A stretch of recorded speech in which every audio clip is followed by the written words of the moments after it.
What's your relationship to Ukraine? I'm Ukrainian. My parents were born in Ukraine. We came over here to New York State, or Hudson, New York, in 1950 as immigrants. And the church, St. Nicholas Church, was our family church. It was them, they sponsored us over. And my parents still had family over there. I don't think there's any left now, but I got a chance to visit it twice, where my mother was born. And Emotionally, this is very difficult for you. extremely, extremely How do you feel right now?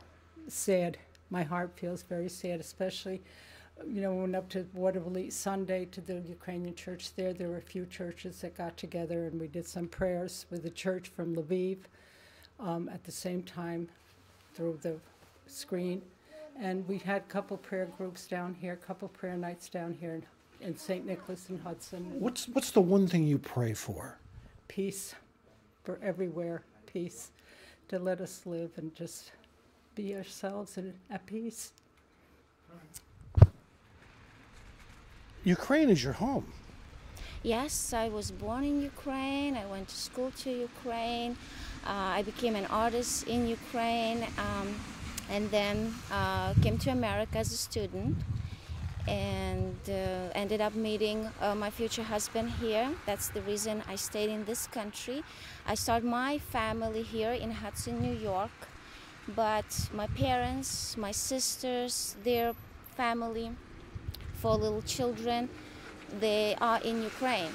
They live their whole life in Ukraine, and being so far away, I feel extremely frustrated and worried. I call them every day, and every morning I hope they will pick up.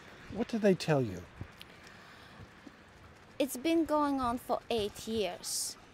It is such a tragic that people actually can get used to ongoing war and start living their life as normal again.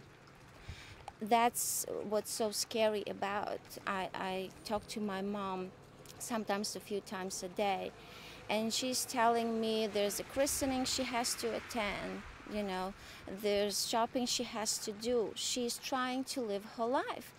And I'm here worried extremely and suggesting perhaps you want to move.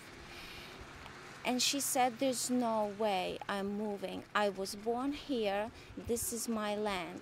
If I have to die, I will die on my land. If they have to shoot me, they will shoot me in my house.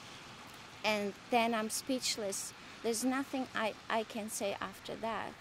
And my sister's pretty much the same ways. Are you hopeful? We have to stay hopeful. We have to. But it's so strange to me. I'm an artist. I'm not a political observer, but it's just so hard to understand how in 21st century one country can take over another country, and just because Ukraine is not a member of NATO, the entire world just will be standing there and watch this happen. And this other guy is teaching us history lessons, talking about something that happened thousands of years ago. I mean, history is there to learn. History is not there to recreate.